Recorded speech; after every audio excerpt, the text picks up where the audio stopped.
Halo Sobat Pemilu, selamat datang di Ini Podcast, ruang yang menyediakan diskusi-diskusi mengenai isu-isu pemilu di Kabupaten Wonogiri. Yang kali ini akan dibantu oleh saya, Muhammad Hafiz dari Imapres Kabupaten Wonogiri.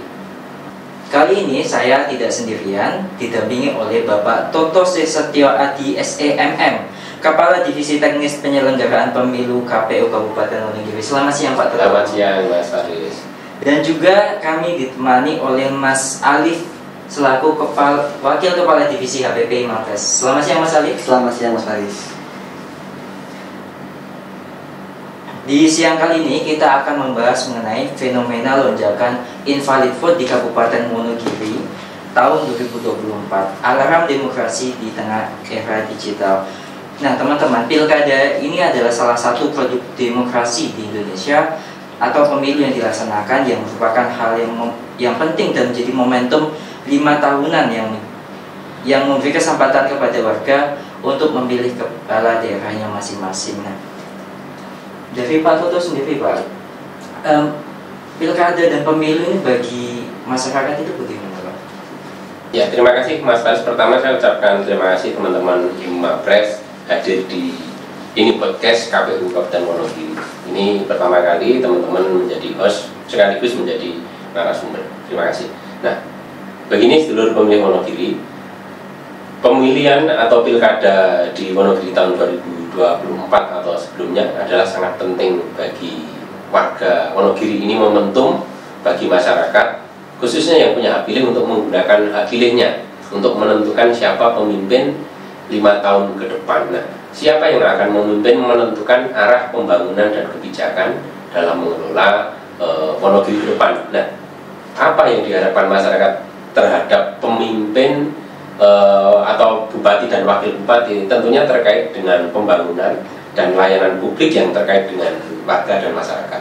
Nah, harapannya masyarakat bisa memilih pemimpin sebaik-baiknya, pemimpin yang terbaik yang bermanfaat bagi Wonogiri khususnya. Saya kira itu yang paling penting. Kemudian yang lain-lain, masyarakat bisa aktif terkait profil, terus apa dan siapa calon bupati dan wakil bupati yang akan berkontestasi di pilkada kemarin atau 5 tahun atau selanjutnya.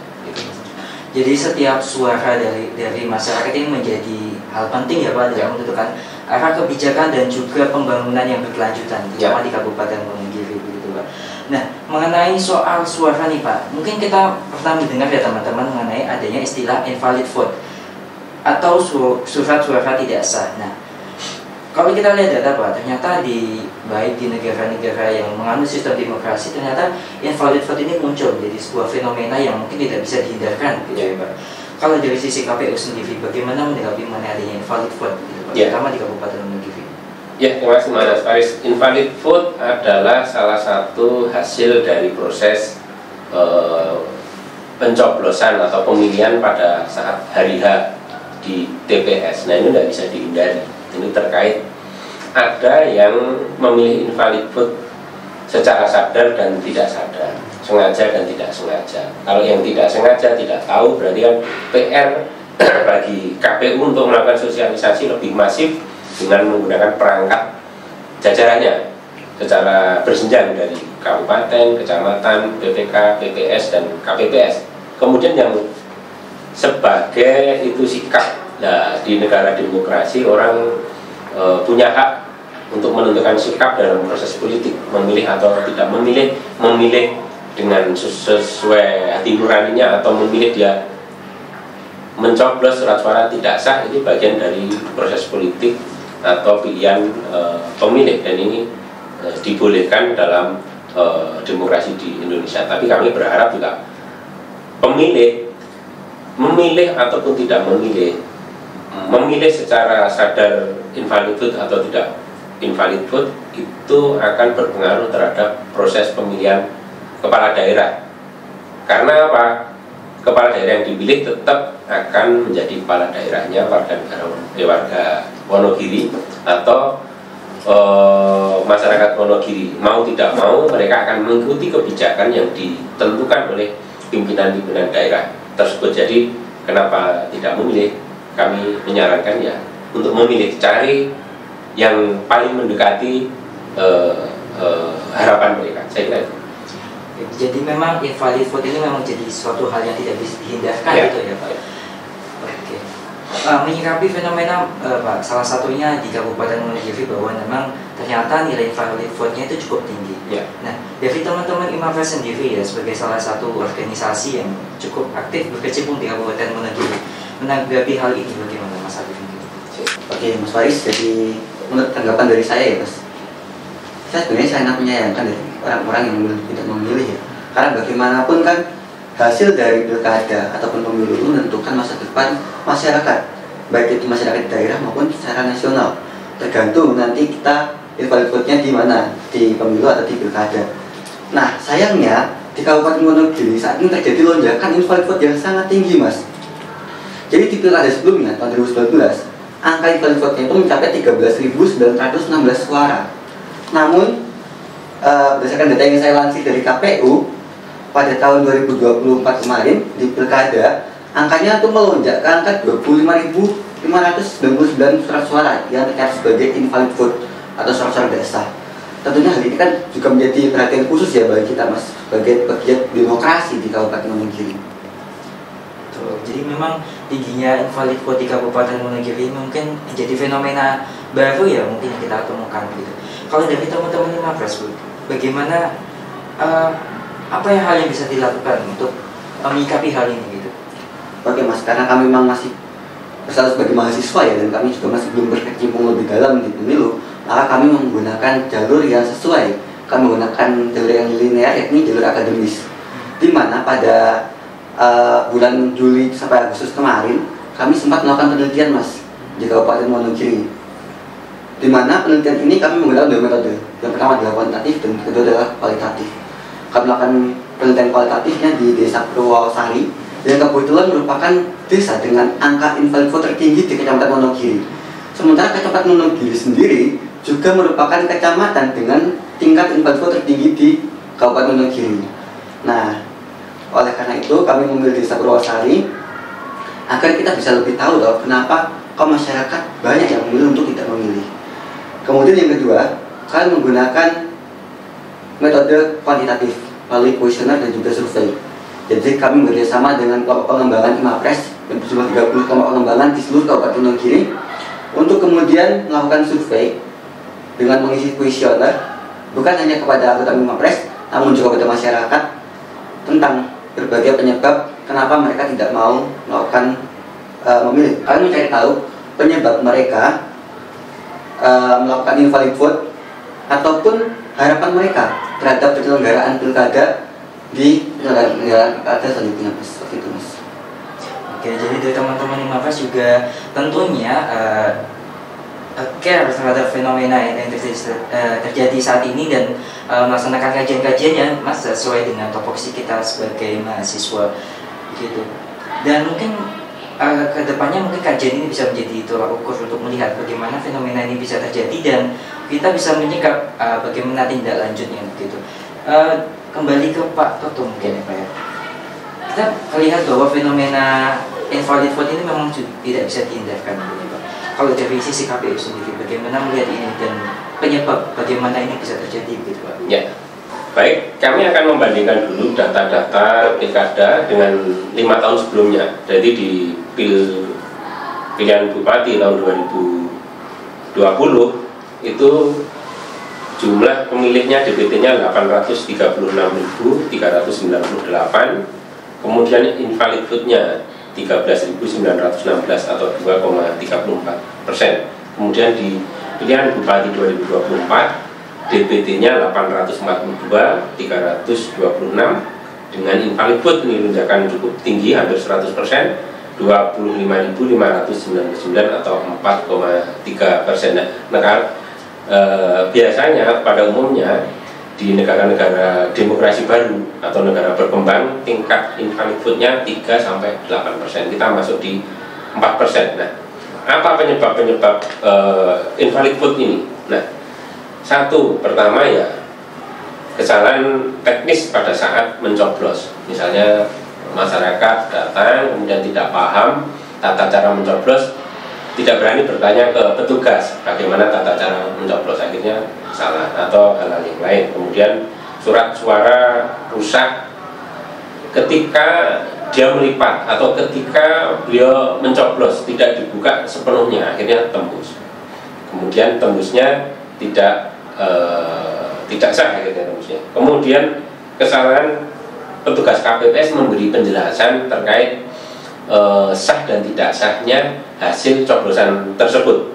Kemudian juga ada tekanan psikologis teman-teman pemilih ketika hadir di TPS, mengacu kepada pemilu yang lalu. Pemilu satu TPS hanya 300 pemilih, otomatis radius wilayah pilihannya lebih dekat. Kemudian ketika di pilkada, karena satu TPS sampai 500, radiusnya jadi lebih luas, pemilihnya antrinya lebih banyak, jaraknya lebih jauh, jadi masyarakat kenyamanannya agak berkurang dibanding di pemilu 2024. Juga ada ini terkait golput aktif, mereka memilih secara sengaja terkait paling ini di negara demokrasi tidak bisa dinafikan karena tidak dilarang memilih lebih dari satu, tapi ya dampaknya suaranya tidak sah. Saya kira ini yang ada di Wonogiri, fenomena di Wonogiri, tapi juga kami berharap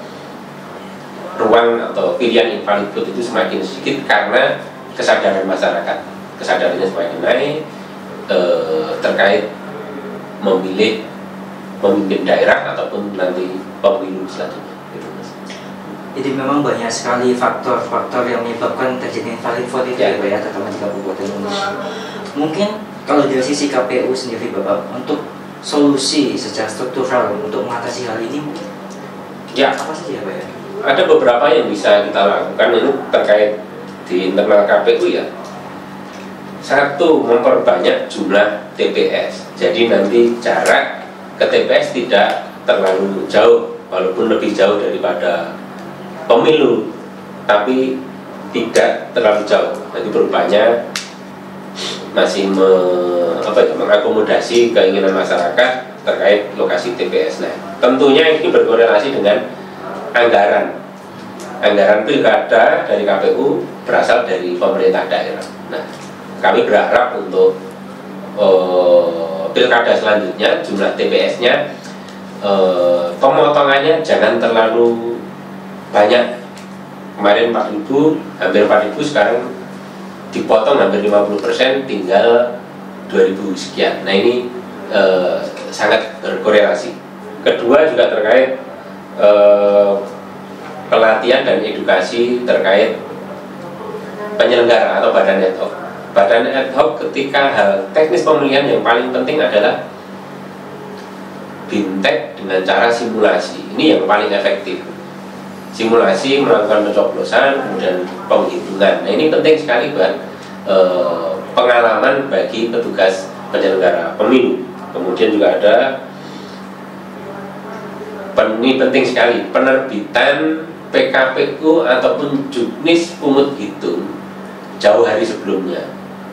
Misalnya pada saat tahapan kampanye, juknis pungut hitung, PKPU pungut hitung sudah keluar. Jadi ada kesempatan lebih lama, waktu lebih panjang, baik bagi penyelenggara, baik bagi peserta ataupun penggiat pemilu untuk bersama-sama mensosialisasikan tata cara mencoblos yang benar, yang sah. Saya kira ini cukup efektif. Kemudian program pendidikan pemilih atau demokrasi school di Wonogiri melaksanakan Sabda Tama. Kita 2 minggu sekali melakukan pendidikan politik sejak dini ke SMP, ke SMA kepada pemilih-pemilih pemula agar nantinya menggunakan hak pilihnya secara cerdas dan bertanggung jawab. Saya kira cerdas dan bertanggung jawab itu penting sekali dijadikan muatan ke adik-adik pemilih pemula agar menggunakan hak pilihnya lebih maksimal, akhirnya mengurangi suara invalid. Saya kira itu. Menarik ya Pak, salah satunya bagaimana meningkatkan partisipasi pemilih muda gitu ya Pak ya, dalam pemilu kali ini. Nah, mungkin juga saya menyoroti bagaimana teman-teman Imafres ya dalam kaitannya dengan invalid vote ini menjadi salah satu bentuk kepedulian ya anak-anak muda ya, terutama anak-anak muda dalam pemilu di Kabupaten Wonogiri. Mungkin dari Mas Alif bisa menambahkan bagaimana dengan kegiatan penelitian yang kita laksanakan ini bertujuan atau memiliki impact apa terhadap pemilu ke depannya. Oke, baik Mas Faris. Jadi tujuan kami melakukan penelitian ini ada beberapa ya Mas. Yang pertama tentunya memetakan kelompok-kelompok yang rentan melakukan invalid vote. Bukan hanya memetakan secara wilayah, namun juga memetakan secara struktur-struktur yang lain seperti generasi, kemudian juga tingkat pendidikan terakhir dan lain-lain Mas. Lalu yang kedua, tentunya kami akan mencari akar masalah. Jadi kenapa toh orang-orang ini memilih untuk tidak mencoblos dengan benar, mereka memilih untuk invalid vote, sehingga harapannya di pemilu berikutnya atau di pilkada berikutnya angka invalid vote ini bisa turun Mas, dan tentunya dapat meningkatkan tingkat partisipasi pemilih, yang mana itu akan menaikkan indeks demokrasi kita Mas, khususnya di Kabupaten Wonogiri. Oke, yang menjadi hal yang luar biasa ya teman-teman dari Imafres dan juga KPU bisa berkolaborasi dan bersinergi bersama, terutama dalam menyikapi fenomena tingginya invalid vote di Kabupaten Wonogiri. Mungkin sebagai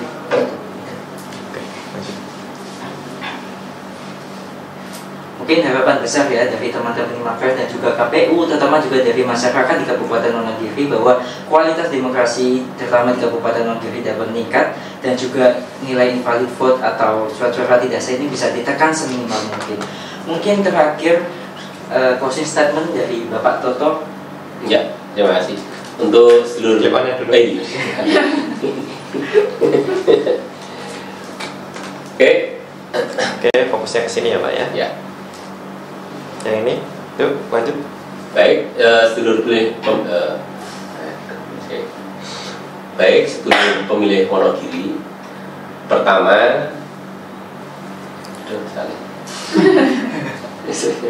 Tenang Pak, masih ada 7 kesempatan. Aman. Baik, sedulur pemilih Wonogiri, sebagai penutup atau closing statement kali ini. Baik, sedulur pemilih Wonogiri, sebagai closing statement dari acara ini podcast. Pertama-tama kita ayo mengajak seluruh sedulur pemilih membangun demokrasi, membangun Wonogiri, atau membangun Wonogiri dengan demokrasi.